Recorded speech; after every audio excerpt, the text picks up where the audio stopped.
Hello, and thank you for joining today's ACLU Town Hall. I'm Becky Edwards. I use she, her pronouns. I'm the Chief Communications Officer at the ACLU, and I'll be moderating today's conversation. Our goal today is, with little less than a month remaining to the midterm elections, to energize everyone. This November 8th, we have the power to send a message to elected officials about what we value and what we want them to prioritize. We know that the ACLU community is highly engaged and that you're going to vote your values in this upcoming election. But we want your help to spread the word to your network, your friends, your family, your colleagues about how civil liberties are on the ballot and how they need to vote their values too. So we've created a special web portal to help you do exactly that at aclu.org/vote-your-values. And over the next hour, we're going to give you the information, the tools and resources to become a Vote Your Values, Fight for Your Rights ambassador to your networks. I'm delighted to be here with my fabulous ACLU colleagues. Welcome, everyone. Together in community with you, our experts will talk about what's at stake for civil liberties in the midterms. We'll outline critical down ballot races like Secretary of States and district attorneys that may not make headlines, but they directly impact your civil liberties in your state. We'll arm you with our Vote Your Values, Fight for Your Right tools, including the conversation guide, which is hot off the presses today. We'll also have a live performance by poet and activist Aja Monet to get you powered up and inspired to vote your values and fight for your rights. Let's dive into our first segment. I'm going to bring on screen Bridget Amiri, who is Deputy Director of the ACLU's Reproductive Freedom Project. Hi, Bridget. Hi, how are you? All right, I'm okay. Thank you for asking. I'm going to dive right in. With the Supreme Court overturning Roe v. Wade in June, it goes without saying that abortion rights is on the line in these midterm elections. For people who are feeling despondent, or those who have a friend or family member who feels this way, what is your pitch on how their vote can make a difference this cycle for abortion rights? So voting is so critical right now for voting for abortion rights and voting rights, as we're going to talk about. Since the Supreme Court decided Dobbs v. versus Jackson Women's Health Organization in June, overturning Roe versus Wade, taking away our federal constitutional right to abortion, more than a dozen states have banned abortions with devastating consequences. I cannot overstate the human devastation that has happened as a result of this horrible decision. But anti-abortion politicians aren't just content to try to ban abortion at the state level. They will push for a nationwide ban on abortion. And we saw a ban introduced in the US Senate just recently. So this upcoming election is critically important to vote for elected officials who will fight for our right to access abortion in Congress, in state legislatures, and in your local community. This is a critical moment. And one way to get involved is People Power, which is the ACLU's grassroots movement that works with volunteers and supporters in every corner of the country to defend civil liberties. We just saw recently in the aftermath of Dobbs that People Power launched an abortion activist training series, and more than 20,000 activists from around the country joined us to fight for abortion rights. They tuned in live, they listened to recordings, and they took action. We deployed volunteers to have conversations with voters in every state whose legislatures were considering restricting or banning abortion. This includes in Kansas. And following the lead of amazing activists in Kansas, the Abortion Activist Series helped defeat the Kansas referendum on the state constitutional right to abortion that was up for a vote in that state. That was the first referendum on abortion since the Supreme Court ruling overturning Roe versus Wade. Nearly 60% of Kansans did not want the right to abortion removed from the state constitution. The significant number of no votes across the political spectrum in Kansas shows that this is not a partisan issue. So each and every one of you is truly a critical partner in this fight. It is so important to get involved and take action. your action really can make a difference. So if you're able, I encourage you to join People Power's Vote for Your Values team at aclu.org/volunteer. You'll get connected with opportunities to reach voters in key states ahead of the midterms to ensure that they have the information that they need to vote their values by making phone calls, sending texts, and taking other critical actions. You can help defend abortion rights and other crucial civil liberties on the ballot. So join the Vote for Values team at aclu.org/volunteer. Thank you, Bridget. You're so right. We know from the record-breaking response to the Abortion Activist Training Series and its successful impact on abortion rights that every one of us has the power to make a difference. Do join the Vote Your Values volunteer team, as Bridget just mentioned. I'm going to bring Chase into the conversation now. Chase is the ACLU's Deputy Director for Transgender Justice, and he just happens to have recently been honored this past weekend. We are also very proud at the Hammer Museum Gala in LA for his incredible activism and advocacy. Hi, Chase. Hi, Becky. Hi, Bridget.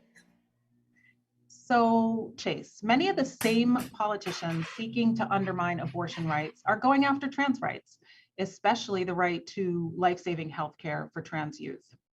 In the face of these assaults, trans kids and their families have shown tremendous bravery and courage. Can you talk to us about the harm they're experiencing and why we can't be complacent? Yeah, and I'm really glad to start this conversation, really connecting the fight for trans justice with the fight for reproductive justice, because it is absolutely the very same politicians that are trying to restrict access to abortion and reproductive health care that are trying to restrict health care for trans individuals, often in the same legislative hearings.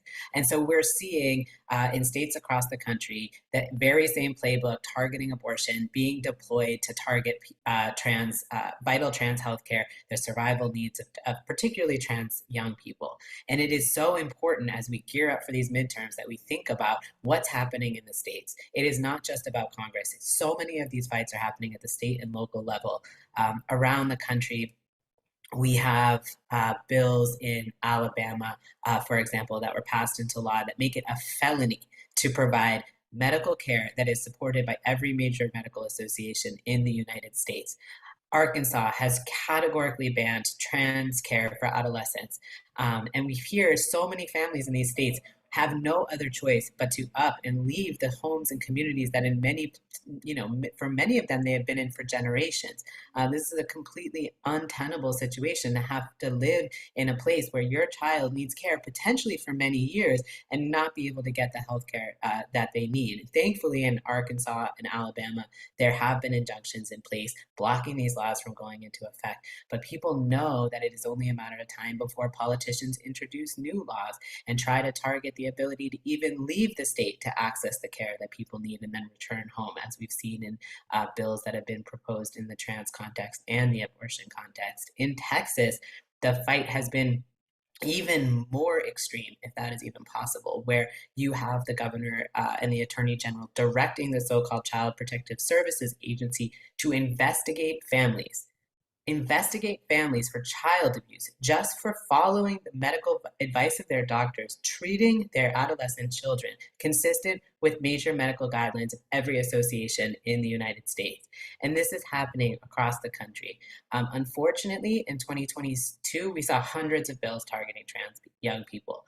It is very likely, depending on the outcomes of the midterm elections, that we're going to see hundreds of more bills when it comes to these state legislative fights in 2023. So we have a crucial role to play. If we want to have a context where we can realistically fight back against the many attacks on our communities, we have to let our voices be heard in trying to stop these types of politicians who singularly focus on restricting people's rights to bodily autonomy, whether that's the right to abortion, the right to trans healthcare, and even in many of these places, the right to send your kid to school and have an education that includes factual information about LGBTQ people, about the racist history of this country.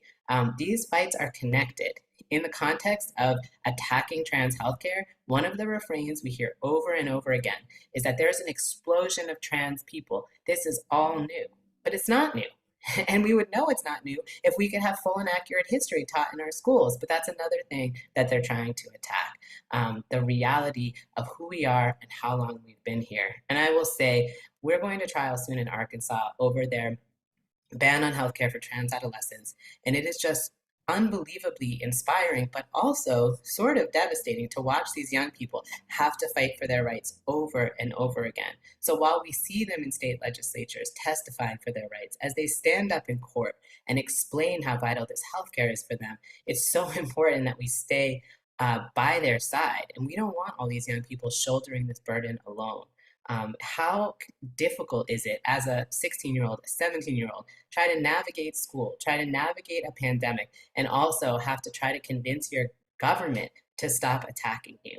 And so when I think about what's at stake in this upcoming election, in every election, at every level, it's the rights, the dignity, and the survival opportunities of these incredible young people and their families. Oh, thank you so much, Chase, and you, Bridget, for sharing those stories. It's such a good reminder that we have to look beyond the polarizing rhetoric, the statistics, and the numbers, and remember that we're talking about people and communities who are fighting for their very autonomy. And it's clear that when we hear these stories, we can't just sit on the sidelines this election. We need to engage our personal networks on these issues and get them to vote their values this November too. We can't afford to have anyone sitting back this election. I'd like to point out that our Vote Your Values, Fight for Your Rights web portal at ACLU, www.aclu.org/voteyourvalues also provides talking points to use with your friends or your family to underscore why the midterms are important. Now, there may be some of you who are wondering, what does it matter if I talk to my friends and family? Will it really make a difference? I want you to know that it does. Studies show that encouragement from a friend can increase voter turnout by up to 8% and have up to 2 times more impact than a cold call, a text, or door knock. So let's do the math. If just 500 of our millions of ACLU supporters remind 3 friends to vote who otherwise wouldn't have, that's about 1,500 additional voters this cycle. If 5,000 do it, we'll be turning out more than 15,000 additional voters. In the 2020 elections, both Arizona and Georgia were won by less than 15,000 votes. So we can do this. Now let's continue the conversation with Sophia Lynn Lakin, who is interim co-director of the ACLU's Voting Rights Project. Hi, Sophia. Hi, Becky. All right, Sophia, we want our ACLU community to feel confident that their vote and the votes of their friends and family that we know they're going to go out and encourage will actually count on election day. Can you fill us in on what the ACLU is doing to protect the vote itself? Absolutely. With just a few weeks left before election day, this is an extraordinarily busy time for us. In 11 battleground states, we've equipped affiliates with the resources they need to ensure voter access.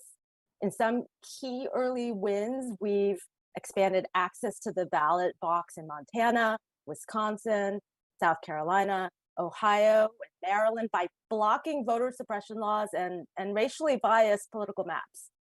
And as people start heading to the polls, we have folks manning the nationwide election protection hotline and attorney rapid response teams ready to run to court to address polling place issues, voter intimidation, subversion of election results, and the like in several key states. But in addition to this work, I want to spotlight just some of the ACLU's new work to protect the vote this election and ensure that every eligible citizen can vote and every valid vote is counted. Election officials are core to maintaining our democracy, yet they are under attack as never before. They're the target of harassment and violent threats from election deniers. They're also trying to run elections in the face of a deluge of disinformation and misinformation. We're tackling this issue head on. We're recruiting and training a new generation of poll workers, providing them with community support and supplemental training. We're also working directly with the officials who oversee elections to prepare for voter intimidation, advocate for improvements at polling sites, and expand election protection hotlines. So in just a few examples, in Michigan, we have a new coordinated long-term election protection program that is a coalition of nonpartisan organizations and election officials working to ensure that everyone can make their voice heard in our democracy. We currently have more than 140 partners. One very critical piece of this program is the statewide clerk engagement program, where we're working with and actively supporting and assisting 1,600 city, county, and township clerks overseeing elections. In Georgia, we're running our poll worker recruitment program. As part of this effort, we're running a pilot program where ACLU volunteers are monitoring Board of Elections meetings and flagging potential issues. This is incredibly important work to spot and respond to issues as they are happening. So for example, these Board of Election meetings are where folks can bring mass challenges to voters' eligibility to vote. These are often based on little to no evidence, and a lot of times folks don't have any idea that their right to vote is being challenged. The program so far has been incredibly successful. To date, we've recruited, trained, and deployed about 2,500 new poll workers across 32 counties in Georgia, with 1,400 new workers in Atlanta. And those are just a few of the things that we're doing to ensure that every vote is counted, everyone is able to access the ballot. Thank you for that encouraging update, Sophia. It's truly a state-by-state effort, which the ACLU is uniquely positioned for, since we have boots on the ground in all 50 states and Washington, D.C. and Puerto Rico, which is a good segue to our next segment, which is about the important down ballot races this November. I'm bringing back all my colleagues to take a look at these key races. So there are 6 governor seats, 27 Secretary of State offices, and 1,100 district attorney offices up for grabs, as well as dozens of contests for smaller offices. As a nonpartisan organization, the ACLU does not endorse or oppose candidates, but we do have the responsibility to highlight the elected offices that have a direct impact on whether and how we experience freedom and justice. Bridget, I'd love to start with you again. What races are you keeping an eye on in the fight for reproductive freedom?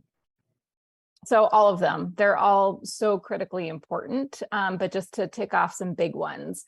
So governors have tremendous power. If a state passes an anti-abortion law, ban or a restriction, the governor has the ability to veto that. And conversely, if a state legislature passes a protective measure for abortion access, a governor has the ability to sign that into law. Governors also play a role in pardoning or commuting sentences, criminal sentences, and that will be increasingly important because abortion bans have criminal penalties, and we are going to see increasing criminalization of people who provide abortion and people who obtain abortion. So the ability to pardon criminal sentences is going to be very important. Also, attorneys general. Attorneys general are the top law enforcement officer of a state, and they wield tremendous power, including not just initiating criminal proceedings. And as I just mentioned, these abortion bans have criminal repercussions. So they get to maybe choose whether to enforce those criminal penalties. Also, they can interpret certain laws and issue opinions about how laws should be interpreted that can give guidance to the state and agencies in the state. They also defend lawsuits that are brought against the state. And that's also important, for example, when we sue a state for violating the Constitution, whether it's the state or federal Constitution. And increasingly, attorneys general are bringing lawsuits against the federal government, and that's also an important battleground for the right to access abortion. The other one I'll mention is state Supreme Court justices, and I think we'll talk a little bit in the future on this show about the fight that we have taken to state courts under the state constitution to protect access to abortion. State courts under their state constitution can protect abortion separately, independently from the federal constitution, and sometimes even more so, even before Roe was overturned. And so state judges are interpreting state constitutions in the context of whether abortion should be protected. So those races are incredibly important. Last I'll mention is district attorneys. So district attorneys also play this important role in terms of criminal prosecution. So as I mentioned before, this issue of criminal penalties associated with abortion bans, including people who provide abortions and sometimes people who obtain abortions. And district attorneys, some of them in certain places have made pledges not to prosecute under these bans. So that is important to increase the ranks of district attorneys who will also make that pledge. Ballot initiatives. There are ballot initiatives that are happening that are incredibly important. So Kentucky, where I spent a lot of the time working and has a little piece of my heart, has a ballot measure that would take away a constitutional right under the state constitution in Kentucky, and that is going to the voters on election day. That has an interplay with our challenge under the state constitution, which will be heard by the state Supreme Court on November 15th. 1 week after the election. So this race is incredibly important in terms of that ballot initiative. Also in Michigan, my home state, has a big piece of my heart, and I'm very energized by all the movement in Michigan. It has the opportunity to be this historic win to amend the Constitution in Michigan to really protect not just the right to abortion, but a whole panoply of reproductive freedoms. And the same is true in Vermont too. So on election night, I'll be watching all of those and biting my nails. Okay, I'll be with you, Bridget. And I may be doling out pieces of my heart too, depending on what happens. But whether or not you live in Michigan, Kentucky, or Vermont, we all have a responsibility to broadcast what's at stake there. And we should all care about what happens because the movement needs momentum on our side. And we need to make sure that the will of the people is known, heard, and considered. Now I'm going to ask Sophia to weigh in. Sophia, same question to you. Which down ballot races are the ACLU's Voting Rights Project most concerned about in the midterms and why? Well, we're concerned also about all the different races, but one critical office that I'd like to highlight when it comes to voting is the Secretary of State races that you mentioned. In many states, the Secretary of State is the state's chief election officer. In that capacity, they're responsible for all things election, for ensuring that elections run smoothly in the state, with responsibilities like maintaining all the voter databases, registering voters, and ultimately overseeing the administration of elections, including ensuring that the ballots are counted and that they're certified properly. Secretaries of state have the ability to expand access, and they can implement measures like automatic voter registration and universal mail-in voting. They can also advocate for a legislative agenda that pushes for greater access to the ballot. On the flip side, as we saw in the 2020 elections, they can also serve as a bulwark against illegal election interference. And so these positions, they are really critical in ensuring that the vote is protected, that all ballots are counted, that everyone who is eligible is able to access the ballot. What you might not know is that in 35 states, secretaries of state are actually elected. And as Becky mentioned, 27 of those offices are up for grabs this year. So spread the word to be on the lookout. The ACLU is targeting Secretary of State races in key states of Arizona and Minnesota. And we're doing so by ensuring that people are aware of the importance of this role and know where the candidates land on voting issues. So we ask you to help in that effort. The ACLU of Nevada is also doing the same in Nevada. So these are important races. These positions have a lot of discretion and power over whether or not access to voting is available to everyone, or whether or not even more restrictive measures are put in place. So keep your eyes out. Yeah, thank you, Sophia. Okay, now let's turn to Chase for his insights. As we highlight the role of state elections, and you alluded to this before, Chase, when you spoke about the experience of families who are uprooting themselves to other states to access medical care, education, and rights that they deserve. Of the many elected offices, which ones play a key role in the fight for trans justice? Well, like Bridget and Sophia, I will say it's definitely all of them. And we can't sort of sleep on any of these races because all of these powers that various government officials hold are central to the ways in which, unfortunately, in this moment, trans rights are being curtailed. And if we look at things like the governor or the attorney general, those offices wield a tremendous amount of power, both enforcing and interpreting laws. Unfortunately, what we've seen from many governors across the country is the issuance of gratuitous guidance just targeting trans people, particularly trans students. So these races are incredibly important for thinking about the prospects for families with trans children, for trans people, and we are monitoring all of these races incredibly closely. I also want to echo something that Bridget said, which is in both the abortion space and in the trans healthcare space, these are becoming increasingly criminalized contexts. And not that they weren't criminalized for many people before. We know that even prior to the overturning of Roe v. Wade, even prior to the ways in which trans healthcare has been restricted for many Black and Brown communities, the ways in which policing was happening, people were already facing criminalization when accessing needed medical care. That's not new. What is new is the way in which we're seeing new state laws adding extensive criminal penalties for healthcare that people need, which means the Attorney General is going to be vitally important, as are local district attorneys who will hold discretion about whether to prosecute certain convictions. The prosecutors, the district attorneys, they wield a tremendous amount of power in deciding what ends up being charged in court and how these criminal prosecutions move forward. So those races are going to be important for these issues that are increasingly criminalized in the context that we're living in today.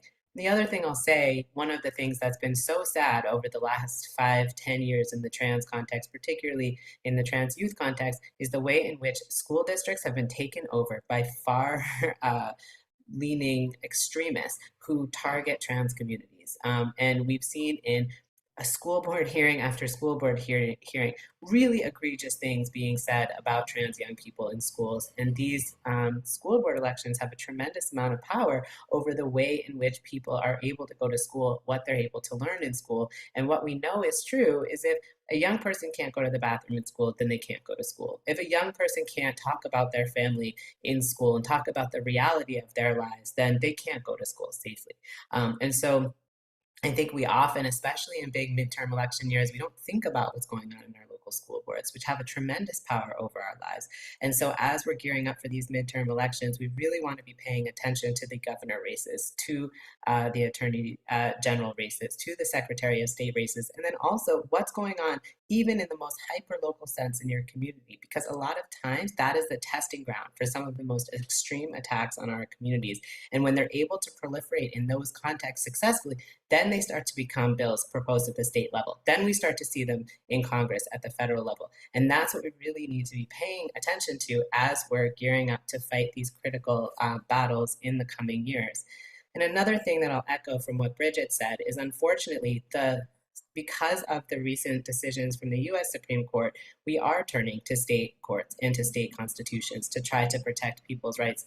And that means that these state judgeship elections are incredibly important. We are going to be seeing more and more cases filed in state court, which means that the power of these courts at the state level to determine our rights under the state constitutions is critically important.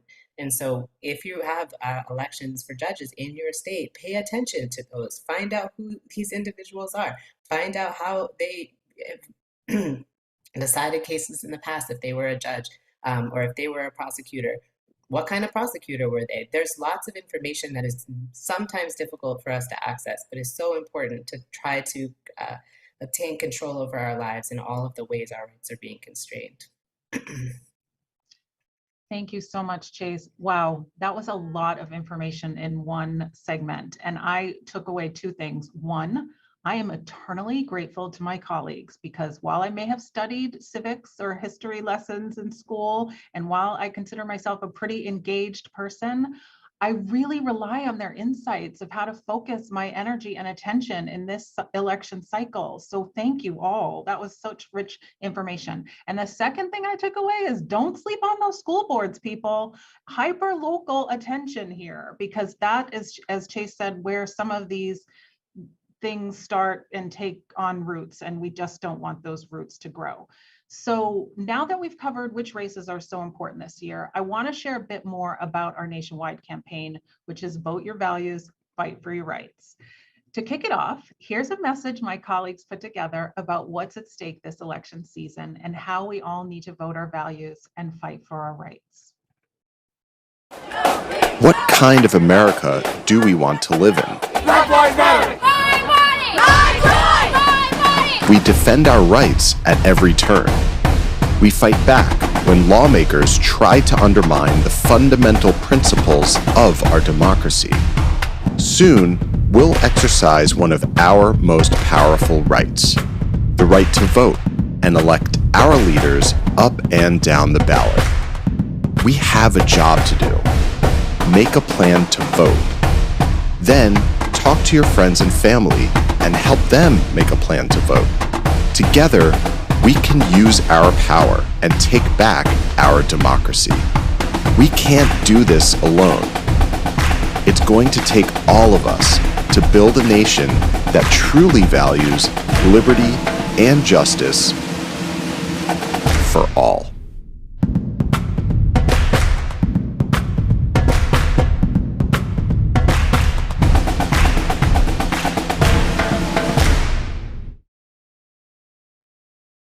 Wow, what a great lead in. So now that you've watched that video, we're going to dive into the Vote Your Values, Fight for Your Rights campaign and share critical information, tools, and resources with you. This election cycle, the ACLU is all in to protect our cherished liberties and rights. We are fighting in the courts, in state houses, and in Congress, and up and down the ballot through ballot measures and down ballot candidate races. As a partner in our efforts, we're asking you to do something you probably already do every day. Talk to the people you know and tell them they can't sit out this election. It's too important. Even if they're planning to vote, it's still important to have a conversation with them about how our civil liberties are showing up on the November ballot.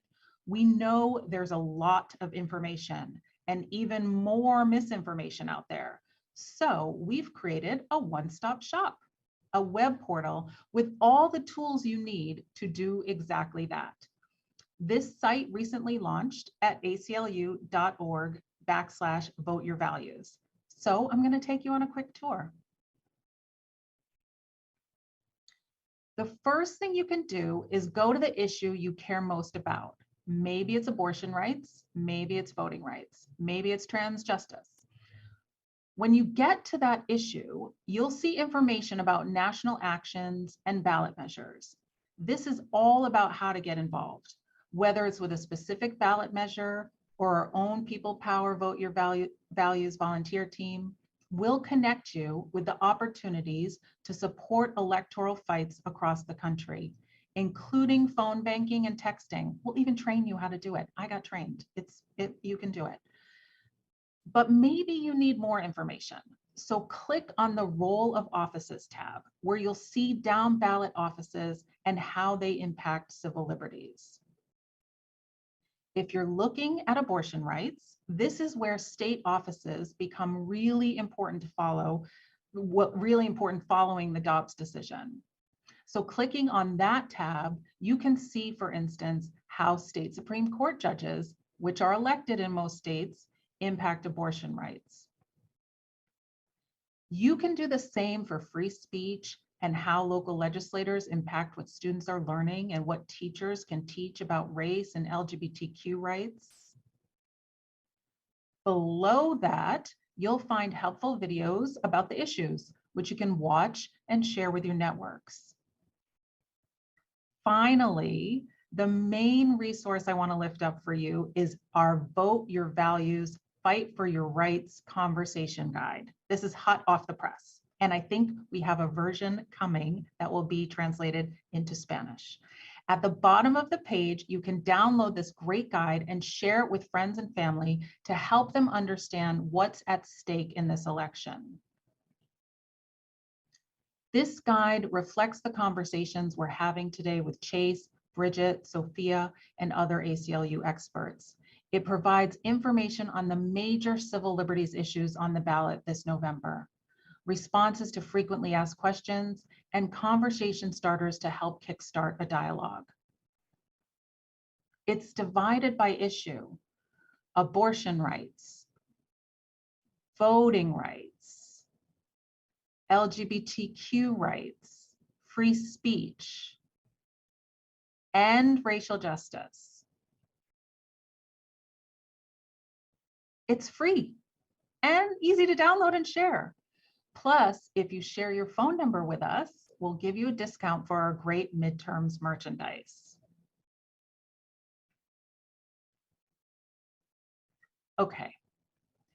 Picture that you've signed up to join our team. You've downloaded the guide, you are powered up and ready to go. What then? First, make a list of your people, your friends, family, community groups you're a part of, people you see regularly, people you work with. Next, identify who on that list aligns with our values, but may not always vote. Then let them know it's important to vote in the midterms and help them make a plan to vote.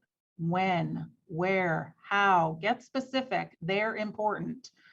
Call them if you usually call them. Text them if that's the way you communicate, or talk to them when you plan to see them next. Aim to connect with at least 3 people. Remember, talking to your family member, your friend, your colleague, or an acquaintance is more likely to get them to go out and vote than hearing from a stranger, a campaign ad, or a social media post. We are so excited to share these tools with you. They're accessible and we hope easy to share. And we want you to get a lot of use out of them as you navigate these conversations with your networks. And in case you need a bit more motivation, as I think we all do these days, I'm pleased to turn to that special performance I promised earlier. I'd like to now invite Aja Monet to join us and read her poem, For the Kids Who Live. Hi, Aja. I heard you speak recently and you fired me up. Before we hear your beautiful words, let me give you a proper introduction. Aja is a surrealist blues poet, a storyteller, and an organizer. Born and raised in Brooklyn, she follows in the long legacy and tradition of poets engaging in social justice movements. Her first full collection of poems is titled, My Mother Was a Freedom Fighter. And freedom fighter is a good way to describe her as well. And now here's Aja with For the Kids Who Live. Thank you, everyone. Nice to be here with you all. This poem was written after another poem by Langston Hughes. If you get a chance to look it up, it's a poem that still is actually very relevant to today. The poem is called For the Kids Who Die, and this was my sort of response to his poem. What becomes of children who survive us? Indigo rosebuds of sunflowers risen of landfills, voices made of tire swings and milk crates, stick figures in sand drawn by fallen twigs. Who looks history in the eye, grins, imagines worlds away within, the power to better love above law, risk above comfort, for the lost and departed, wandering in memories unspoken. Who will unruin this generation? Their right to bloom brilliant, stumble or fall, enchanted by tomorrows. Here's to the kids who live in Liberty City bounce house and jumping rope where no bullet lives to tell a fairy tale. For the kids whose toes dip on shores, songs made of sandcastles and broken glass rinsed by rushing water. Return home to a land that welcomes another way, where no child is a refugee. Here's to the kids who live to see a world without walls, to the kids who cross-examine borders, time zones, and language, who dab presidents out of rooms and judges out of courthouses, a vote with values, Music with no commercials for the preservation of rivers, parks, and birds. To the kids who live, praise wind, light, and rain. Here's the words they speak, trembling of blameless rage, old spirits thundering on tongues. Here's to holding hands with fortune tellers. To the kids who live in food desert burrows, jubilant with full bellies and crops of care.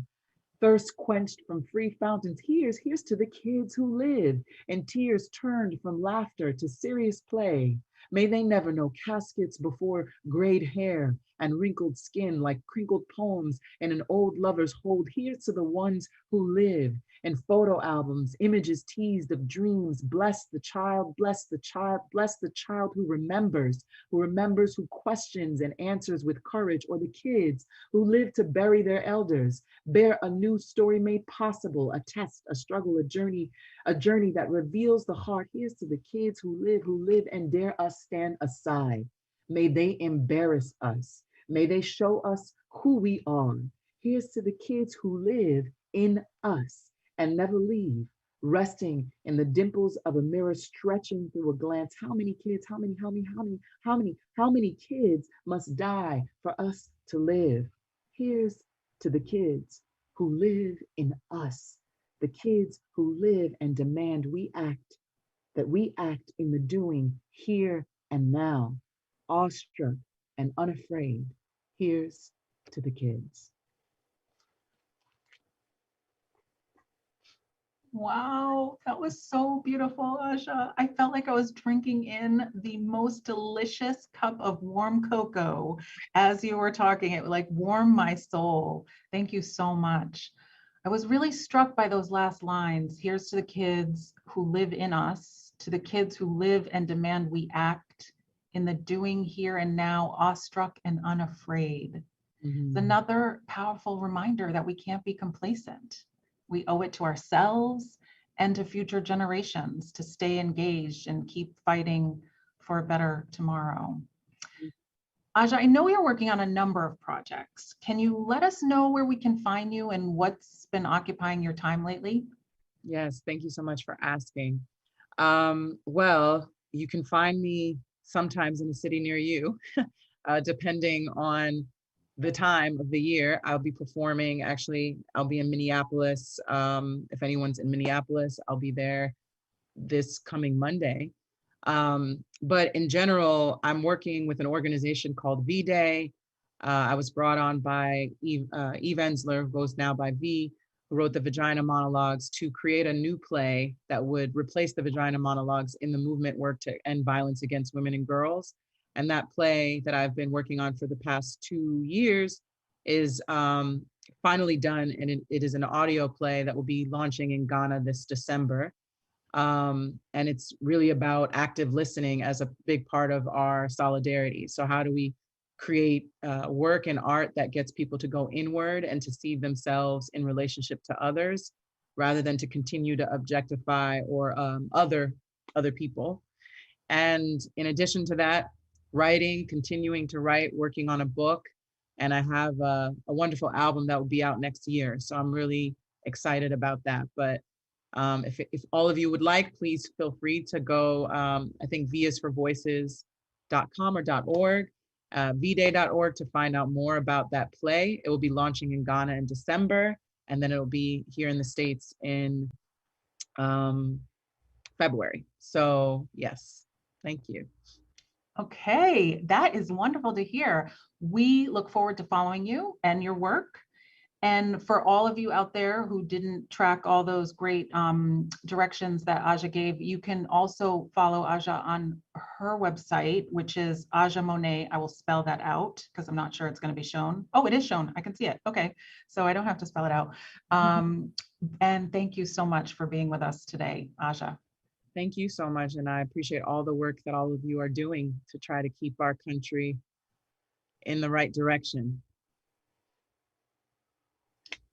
All right, riding on that wave of inspiration that Aja just provided, I'm going to bring back the full panel to talk about the future, the ACLU's long game, and what happens after the election. On this town hall, we focused on the importance of the midterms and the ACLU's work leading up to the elections. how critically important the work is, how we need to make our voices heard this November, and how the will of the people must stand. But of course, this work is part of a larger long-term strategy that extends beyond the midterms. So here's what I'm going to ask them all about.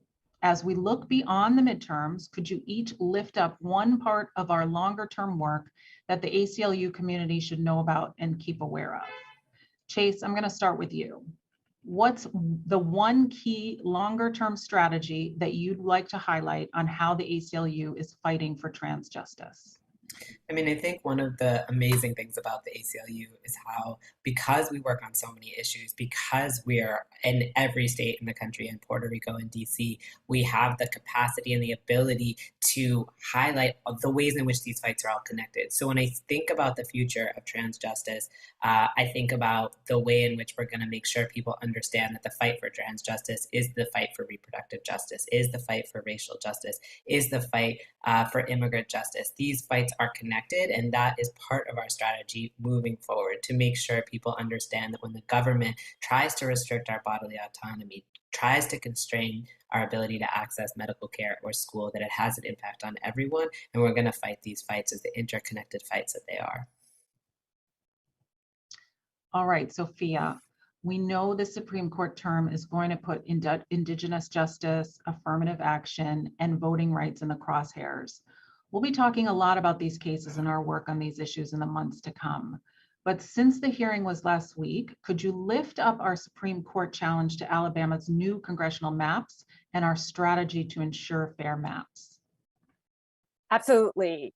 Redistricting has been a huge part of our work since the 2020 election. And we currently have 10 cases challenging discriminatory maps filed in 7 states, primarily in the South. These maps determine who can run for office in a particular district and who can vote for those candidates in each district. And those elected officials, of course, make the policies that we've been talking about today that impact all the issues that we care about. But in most places, these maps are drawn by the politicians themselves. And unfortunately, but perhaps unsurprisingly, the results haven't been fair to voters in many places. Across the South, we've seen maps that manipulate the district lines to minimize the voices of voters of color. And we've seen some pretty egregious manipulation along partisan lines as well. So ensuring that we have fair maps that ensure that voters can pick their politicians and not the other way around, it's absolutely critical to advancing civil rights, human rights, all the things that we want to do in the years, the months, the years, the decade to come. So our case challenging Alabama's congressional map, Milligan versus Merrill, is pretty emblematic of several of the cases that we have brought. Here, Alabama has refused to draw electoral maps where Black voters have a fair chance to elect candidates of their choice. Since the beginning of the latest redistricting cycle, Black Alabamians had made clear that the state had ignored the needs of their communities and their demands for fair representation. The state, nevertheless, continued to prioritize majority white communities over historic Black communities in the Black Belt, which it continued to break across several districts. What this means is that Black voters, when they're split across these districts, they can't come together in a meaningful way to elect candidates that share their concerns, understand their needs, and work to ensure that there's real change and real improvement that can happen. A 3-judge court agreed with us that Alabama's map unlawfully minimizes voting strength of Black Alabamians in violation of the Voting Rights Act. And of course, the state appealed. And as Becky noted, the case was heard by the Supreme Court just last week.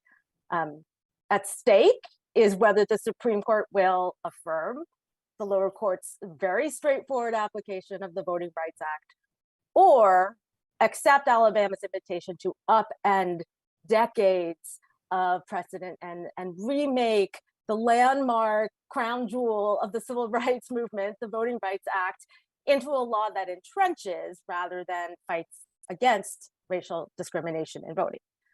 I was there bright and early at 5:30 a.m. to listen in person at the Supreme Court. I was the second person in line and got to hear our co-counsel at the NAACP Legal Defense Fund argue the case and do an absolutely fantastic job.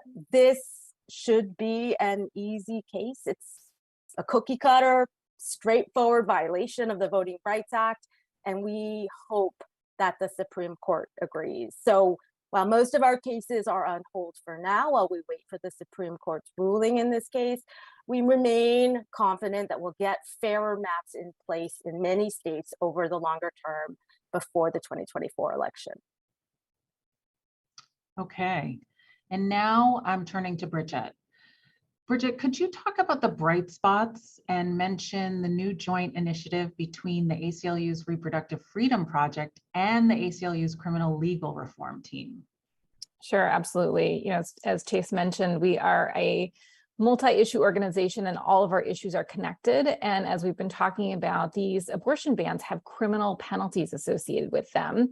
So we are starting a new initiative at the ACLU that will provide criminal information, criminal advice to providers of abortion care and work with a network of criminal defense attorneys around the country so that if abortion providers are charged with crimes, they have the best representation as possible.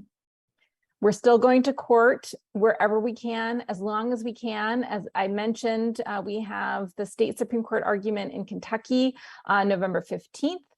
We just had a fabulous win in Ohio, restoring abortion access in that state. And we are headed to trial in Georgia in a couple of weeks. And so these are all cases that are in the state courts under the state constitution. And so we'll be continuing those fights, as well as some federal constitutional claims in federal courts that don't rely on the right to privacy that was taken away by the Supreme Court in June. Also, our advocacy colleagues working with our affiliates and coalition are pushing proactive measures in states where abortion access is available, because we want to remove barriers that exist in states, especially as people have to travel. Those people who can travel into states should not face any barriers in accessing care when they get there. So we're really not just firing on all cylinders, multi-issue, multidisciplinary organization, and we're trying to do everything that we can to restore abortion access, make sure that the situation doesn't get any worse than it already has, and eventually get to a better place of someday of ensuring that everyone has the ability to access abortion care. As Bridget just said, we are working on so many fronts, firing on all cylinders, trying to, put out so many fires on so many different civil liberties issues in so many places all the time. It's easy to get caught up in the here and now, but it's also important to zoom out and see the horizon, because keeping that line of sight in view is what's going to help us restore that hope and inspiration. We are now nearing the end of this town hall. We have spent this time today asking all of you to take action, to vote your values, and to get your friends and families to do the same. I hope you've been inspired, energized, and powered up to go out and do just that. I'd like to thank Bridget, Sophia, and Chase for having this conversation with me. I am so honored and proud to be in the fight with you. I also want to thank Aja for reminding us that the work we're doing today will mean a better tomorrow for all of us and for generations to come. And of course, I cannot end this town hall without a huge thanks to all of you who joined us today. What gives me hope in the lead up to the midterms and beyond is you, our incredible donors and activists who support us, who take action, and who are willing to fight for a better future for all of us. You and your +1s or +2s and 3s, the friends and families you engage to vote their values, are essential partners in our fight to protect voting rights, reproductive freedom, LGBTQ rights, and all the other critical freedoms we hold dear. As always, we are deeply grateful for your continued support, engagement, and activism. As we sign off, let me lift up again the great Vote Your Values tools at aclu.org/voteyourvalues. Don't forget to share the conversation guide and the other resources with your friends and families. You could even share this town hall. Thank you again, and goodbye for now.